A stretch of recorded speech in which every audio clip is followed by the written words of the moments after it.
Hi guys, so another day, another vlog na naman tayo mga ka-aquadgers. So, ito nga mga ka-aquadgers, papakita ko sa inyo, diba? Nakita nyo, malinis na yung ating mga tank.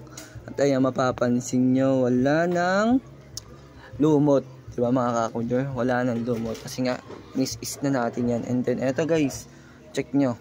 Ayan o, diba?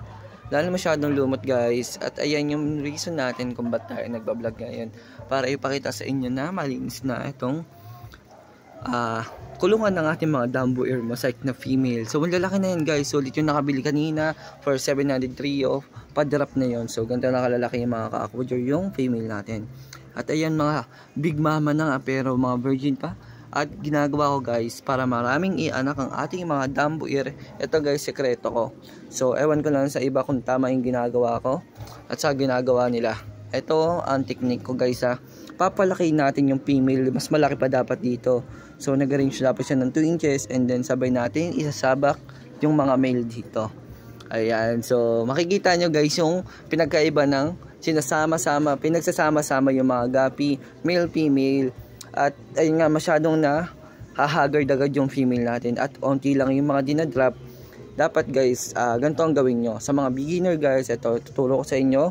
Ayun nga, kanina sinabi ko, i-groom nyo, palakihin nyo yung female.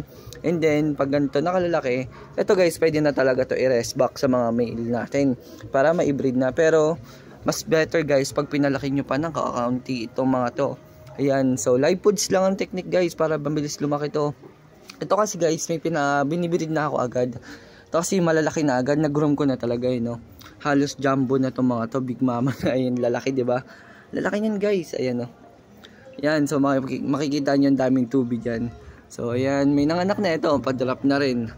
Ayan, magdi-drop na. May mga nakuha na rin tayo, ilan-ilan na anak. At, ayun nga, nilalagay natin dito sa 5 gallon.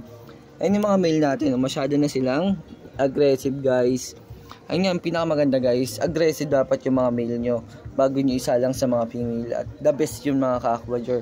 Ayun ang ginagawa ko. Tulad niya sa mga dragon natin, nag-api, no? Ito kasi pinagsama ko na hindi ko nag-renome. So medyo na-delay yung mga female natin. Medyo maliit pa rin. Pero mas better talaga guys, i-groom natin. Ayan yung tuturo ko sa inyo guys. Iba pa nating vlog. Ito kasi guys, short body na Dumbo Air. Ayan, no? Short body yan guys. Compare nyo dito mga medyo malalaki. Ayan, no? Nagpakita sa unahan yung ating female na short body. So sana maparami natin tong short body dem. So medyo pricey lang to. Ayun nga, dapat ma-maintain natin pag short body nila. 'Di ba?